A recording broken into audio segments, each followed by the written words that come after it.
All right, part 2 of Renew Shampoo, guys. I'm gonna dive right in.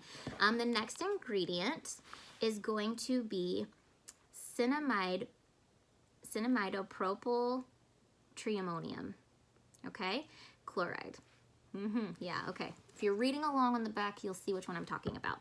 It is a quaternary ammonium compound, all right? So that's like confusing. It is any of numerous strong bases. Okay, there's a lot of different things that you can make that are bases. We're gonna have basic things and we're gonna have acidic things, okay?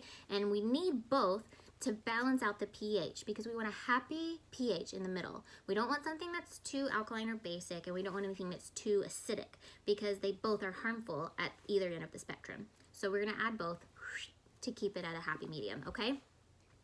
So it's a strong base, and their salts are derived from ammonium by replacement of the hydrogen atoms, okay, with organic radicals. This is a lot of confusing stuff, right? It's used as an anti-static agent, conditioning agent, and a UV absorber. So it's actually going to protect your hair color from the sun, and it has actually been shown to prevent UVB damage while improving strength and ease of combing the hair.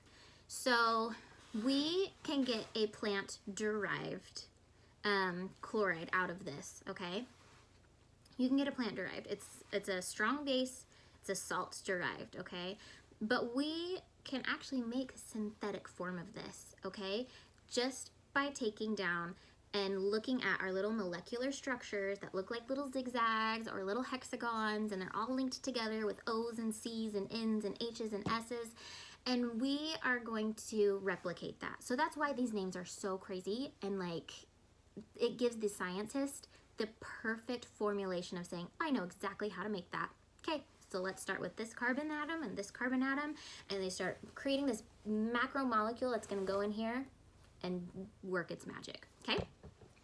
The next one is sterile diammonium hydroxyl propyl, right, okay. Decyl glucosides chloride. This is another quaternary ammonium compound, which just means that there are four quaternary, okay, compounds. Ammonium compound. It's a salt, basically. Okay, it's a salt. It's a cleaning agent, emulsifying agent, skin and hair conditioning surfactant, and it helps with good even distribution. Okay, so again, like I said, we're starting to add in some conditioning agents, okay, within these surfactants. Okay. Guar hydroxypropyl triammonium chloride is the next one. It's an organic compound that is a water-soluble quaternary ammonium derivative of guar gum, which actually are called cluster beans. So like I said, see, you can get these weird, crazy names, and it's just a salt off of a plant. Okay, and then they break it down, they see the molecular structure, and then you can recreate it, or they go ahead and just keep getting it from the plant. Okay, depends on which one is better for the environment and better for the scientist, and kind of what works better and is most cost effective and best for the environment. Okay, so this is a great ingredient for conditioning the hair. It is positively charged. Okay, so this is where the cool stuff comes in. So it's cationic, okay? It neutralizes the negative charges on the hair strands. So our hair and our scalp are negatively charged just by nature. It has a negative charge. So whenever you're outside, sometimes it's dry and like you can get static, right? And then you're like, well, that's weird. Like there's static, you put a balloon in there because you're adding a different charge. It's a magnet, right? You're adding a positive charge and it's trying to pull this negative charge out into the air, right? So what we're doing is we're adding a positively charged ingredient in here, and it is going to focus on the negative charge of our hair strands, and it's going to magnetize to our hair strands, okay? So it's going to help with the static and the tangles, and it does this while remaining really lightweight, so that's really cool as well. It's non-irritant, and it is also biodegradable, okay? So like, again, non-toxic as far as the environment goes and for us as our body goes too.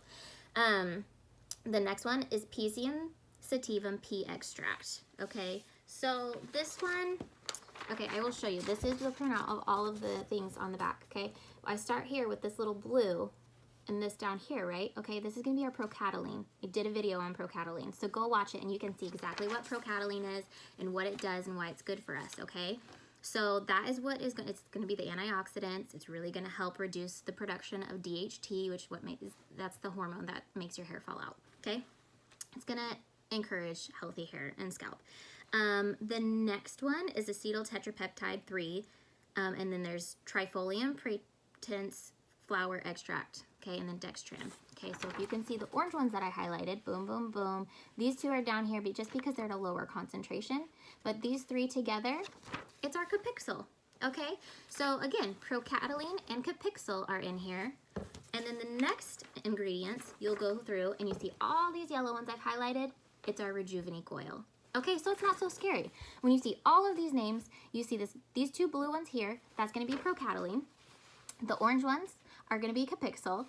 And all those yellow ones, 15 in a row, it's just our Rejuvenique oil, okay? It says on the front, it's infused with Rejuvenique. So you can see that they're in a good concentration because they're in the middle, they're not down at the bottom.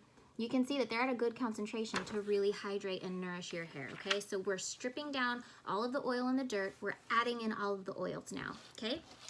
The next ingredient, okay, so the glycerin and dextran, those go with the Capixyl and the procataline. The next one that's going to be active is citric acid. It's a weak organic acid. It's an alpha hydroxy acid. It's found in citrus fruits. Okay, pretty simple. It's anti-aging and it's going to help balance the pH. So I said that had a lot of bases over there, those salts. Okay, now we're starting to add in the acids to level out that pH because we want a good pH balance for our hair. The next one is cocamidal propyl hydroxysultane. It's a surfactant derived from coconut oil, again. Can act both as an acid and a base, so that's pretty cool. It acts both ways. It's a nourishing conditioning agent and creates that creamy lather with less potential for damage due to the outermost layer, for the damage to the outermost layer of the skin, which is the stratum corneum.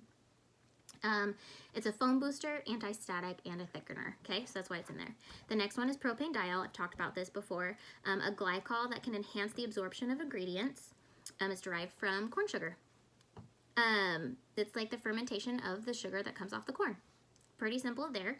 It's skin friendly. It's a preservative boosting humectant. Okay, so it's going to help capture that moisture from the air and hold on to it. The next one is glycol distearate. It is the diester of stearic acid. So it's a fatty acid plus an alcohol, which is ethylene glycol, and they're going to get this ester. Okay, and that's what this glycol diesterate is. It's used as a moisturizer and produces that pearlescent effect, okay? So it's kind of that pearly look. It's been reviewed by governing bodies like the Cosmetic Ingredient Review, and it is safe, non-toxic, and non-irritative, okay? The next one is sodium hydroxypropyl phosphate decoglucoside cross polymer. Right, crazy. The cross-linked polymer is what this is. It's a large molecule or macromolecule composed of many repeating subunits. Okay?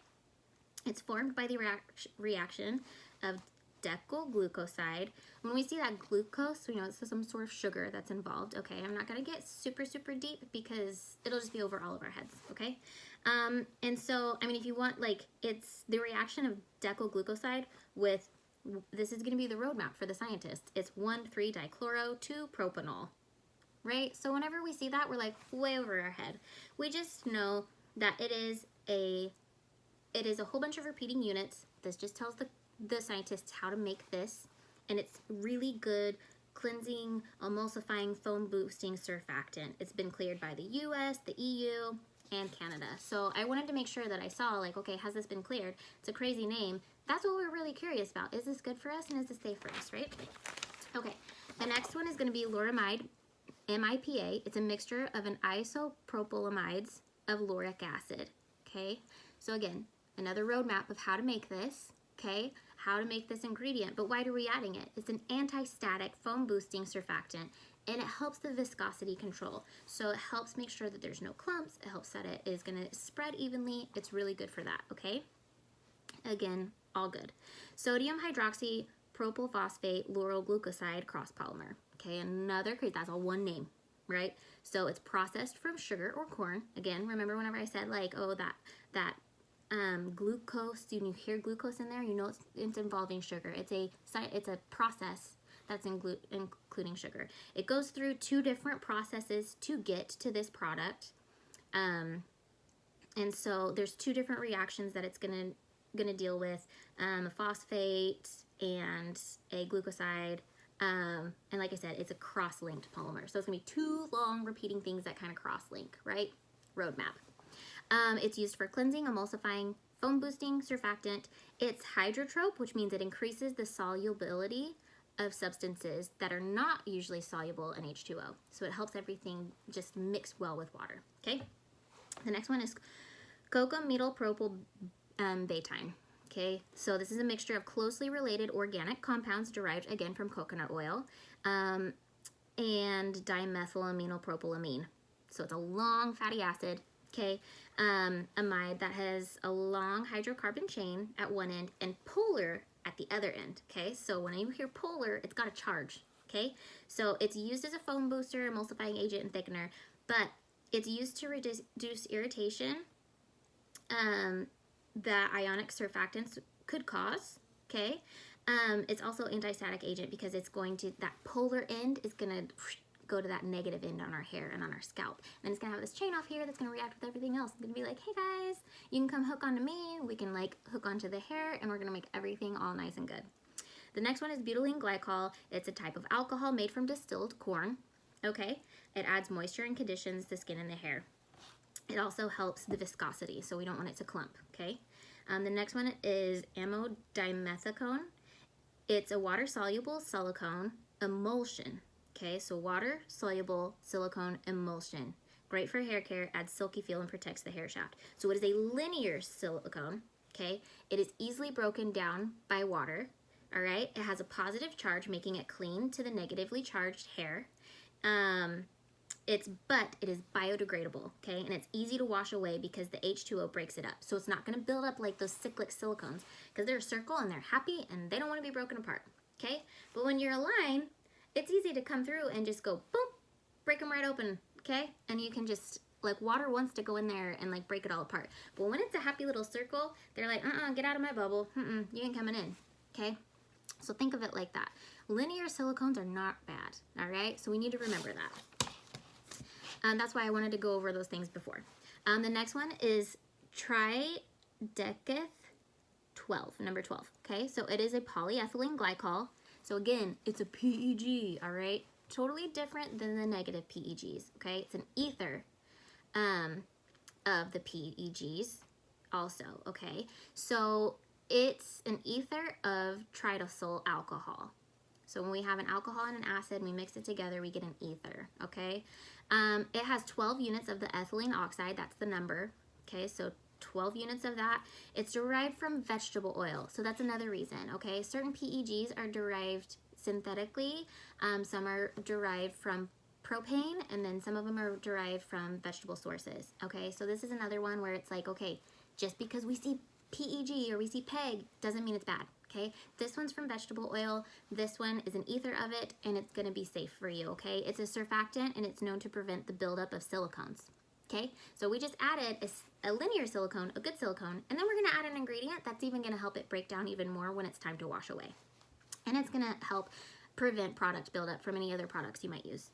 The next one is citramonium chloride. It's a quaternized ammonium molecule, again, and has a single positive charge at the head group, again, so it has a head and it has a tail, and it's gonna have a positive head, negative, its positive head's gonna attract to the negative hair strands, and then it's gonna allow, like, because it's attracting to the cationic surfactants, it's going to pull it down on the hair, and it's going to allow those surfactants to enter into the strand and smooth the cuticle, okay? So it's really cool the way that it's going to create that smooth surface. The next one is benzoic acid. It's the simplest aromatic carboxylic acid. It looks like a little hexagon with some lines in it, okay? It's mainly the pH adjuster and a preservative. It naturally occurs in plants.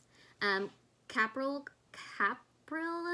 glycol is a skin conditioning agent. It adds moisture. It's a saturated fatty acid found in the milk of some mammals, but we're vegan, so it actually comes from palm and coconut, okay? It's antifungal, antibacterial. It's going to be a preservative. And the last one is benzyl alcohol. It's a naturally occurring and can be synthetically produced. Again, a copy can be made. Ingredient used as a solvent, It's good with polarity and a preservative, and it has low toxicity. So that is what is in your Renew shampoo, guys.